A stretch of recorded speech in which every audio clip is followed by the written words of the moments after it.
भगत के बस में है भगवान। एक गरीब बालक था जो कि अनाथ था। एक दिन वो बालक एक संत के आश्रम में आया और बोला कि बाबा, आप सबका ध्यान रखते हैं, मेरा इस दुनिया में कोई नहीं है, तो क्या मैं यहाँ आपके आश्रम में रह सकता हूँ? बालक की बात सुनकर संत बोले, बेटा तेरा नाम क्या है? उस बालक ने कहा, मेरा कोई नाम नहीं है। तब संत ने उस बालक का नाम रामदास रखा और बोले कि अब तुम यही आश्रम में रहना। रामदास वही रहने लगा और आश्रम के सारे काम भी करने लगा। उन संत की आयु 80 वर्ष की हो चुकी थी। एक दिन वो अपने शिष्यों से बोले कि मुझे तीर्थ यात्रा पर जाना है, तुम में से कौन कौन मेरे साथ चलेगा और कौन कौन आश्रम में रुकेगा? संत की बात सुनकर सारे शिष्य बोले कि हम आपके साथ चलेंगे, क्योंकि उनको पता था कि यहाँ आश्रम में रुकेंगे तो सारा काम करना पड़ेगा, इसलिए सभी बोले कि हम तो आपके साथ तीर्थ यात्रा पर चलेंगे। अब संत सोच में पड़ गए कि किसे साथ ले जाए और किसे नहीं, क्योंकि आश्रम पर किसी का रुकना भी जरूरी था।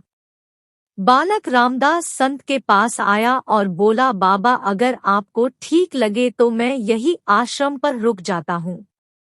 संत ने कहा, ठीक है, पर तुझे काम करना पड़ेगा। आश्रम की साफ सफाई में भले ही कमी रह जाए, पर ठाकुर जी की सेवा में कोई कमी मत रखना। रामदास ने संत से कहा कि बाबा मुझे तो ठाकुर जी की सेवा करनी नहीं आती, आप बता दीजिए कि ठाकुर जी की सेवा कैसे करनी है, फिर मैं कर दूंगा। संत रामदास को अपने साथ मंदिर ले गए। वहां उस मंदिर में राम दरबार की झांकी थी। श्री राम जी, सीता जी, लक्ष्मण जी और हनुमान जी थे। संत ने बालक रामदास को ठाकुर जी की सेवा कैसे करनी है सब सिखा दिया। रामदास ने गुरु जी से कहा कि बाबा मेरा इनसे रिश्ता क्या होगा ये भी बता दो, क्योंकि अगर रिश्ता पता चल जाए तो सेवा करने में आनंद आएगा।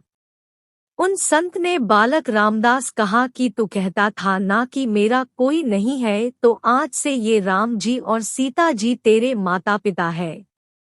रामदास ने साथ में खड़े लक्ष्मण जी को देखकर कहा, अच्छा बाबा, और ये जो पास में खड़े हैं वो कौन है?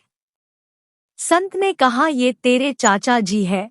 और हनुमान जी के लिए कहा कि ये तेरे बड़े भैया है। रामदास सब समझ गया और फिर उनकी सेवा करने लगा। संत शिष्यों के साथ यात्रा पर चले गए। आज सेवा का पहला दिन था। रामदास ने सुबह उठकर स्नान किया, आश्रम की साफ सफाई की और भिक्षा मांगकर लाया और फिर भोजन तैयार किया। फिर भगवान को भोग लगाने के लिए मंदिर आया। रामदास ने श्री राम, सीता, लक्ष्मण और हनुमान जी आगे एक एक थाली रख दी और बोला, अब पहले आप खाओ फिर मैं भी खाऊंगा। रामदास को लगा कि सच में भगवान बैठकर खाएंगे, पर बहुत देर हो गई, रोटी तो वैसी की वैसी थी। तब बालक रामदास ने सोचा, नया नया रिश्ता बना है तो शर्मा रहे होंगे। रामदास ने पर्दा लगा दिया, बाद में खोलकर देखा तब भी खाना वैसे का वैसा पड़ा था। अब तो रामदास रोने लगा कि मुझसे सेवा में कोई गलती हो गई, इसलिए खाना नहीं खा रहे हैं, और ये नहीं खाएंगे तो मैं भी नहीं खाऊंगा और मैं भूख से मर जाऊंगा, इसलिए मैं तो अब पहाड़ से कूदकर ही मर जाऊंगा। रामदास मरने के लिए निकल जाता है। तब भगवान राम जी हनुमान जी को कहते हैं, हनुमान जाओ उस बालक को लेकर आओ और बालक से कहो कि हम खाना खाने के लिए तैयार है। हनुमान जी जाते हैं और रामदास कूदने ही वाला होता है कि हनुमान जी पीछे से पकड़ लेते हैं और बोलते हैं, क्या कर रहे हो? रामदास कहता है, आप कौन? हनुमान जी कहते हैं, मैं तेरा भैया हूँ, इतनी जल्दी भूल गए? रामदास कहता है, अब आए हो? इतनी देर से वहां बोल रहा था कि खाना खा लो, तब आए नहीं, अब क्यों आ गए? तब हनुमान जी बोले, पिताश्री का आदेश है, अब हम सब साथ बैठकर खाना खाएंगे। फिर राम जी, सीता जी, लक्ष्मण जी, हनुमान जी साक्षात बैठकर भोजन करते हैं। इसी तरह रामदास रोज उनकी सेवा करता और भोजन करता। सेवा करते 15 दिन हो गए। एक दिन रामदास ने सोचा, घर में 5 लोग हैं, सारा काम में ही अकेला करता हूँ, बाकी लोग तो दिन भर घर में आराम करते हैं, मेरे माँ बाप चाचा भाई तो कोई काम नहीं करते, सारे दिन खाते रहते हैं, मैं ऐसा नहीं चलने दूंगा। रामदास मंदिर जाता है और कहता है, पिताजी कुछ बात करनी है आपसे। राम जी कहते हैं, बोल बेटा क्या बात है। रामदास कहता है कि घर में मैं सबसे छोटा हूँ और मैं ही सब काम करता हूँ, अब से मैं अकेले काम नहीं करूँगा, आप सबको भी काम करना पड़ेगा, आप तो बस सारा दिन खाते रहते हो और मैं काम करता रहता हूँ, अब से ऐसा नहीं होगा। राम जी कहते हैं, तो फिर बताओ बेटा हमें क्या काम करना है।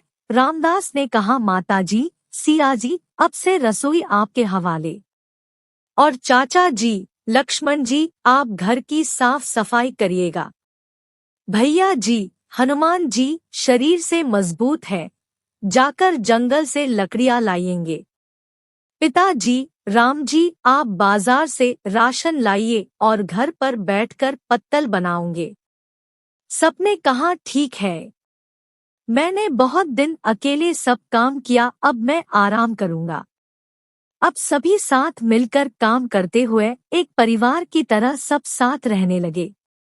एक दिन वो संत तीर्थ यात्रा से लौटे तो देखा आश्रम तो शीशे जैसा चमक रहा है। वो बहुत प्रसन्न हुए, डॉट मंदिर में गए और देखा कि मंदिर से प्रतिमाएं गायब है। संत ने सोचा, कहीं रामदास ने प्रतिमा बेच तो नहीं दी। संत ने रामदास को बुलाया और पूछा, भगवान कहाँ गए। रामदास भी अकड़कर बोला कि मुझे क्या पता, हनुमान भैया जंगल लकड़ी लाने गए होंगे, लखन चाचा झाड़ू पोछा कर रहे होंगे, पिताजी राम पत्तल बन रहे होंगे, माता सीता रसोई में काम कर रही होंगी। संत बोले, ये क्या बोल रहा। रामदास ने कहा, बाबा मैं सच बोल रहा हूँ, जब से आप गए हैं ये चारों काम में लगे हुए हैं। वो संत भागकर रसोई में गए और सिर्फ एक झलक देखी कि सीता जी भोजन बना रही है, राम जी पत्तल बना रहे हैं, और फिर वो गायब हो गए और मंदिर में विराजमान हो गए। संत रामदास के पास गए और बोले, आज तुमने मुझे मेरे प्रभु के दर्शन कराए, तू धन्य है। और संत ने रो रो कर रामदास के पैर पकड़ लिए। रामदास जैसे भोले निश्चल भक्तों की भक्ति से विवश होकर भगवान को भी साधारण मनुष्य की तरह जीवन व्यतीत करने आना पड़ता है।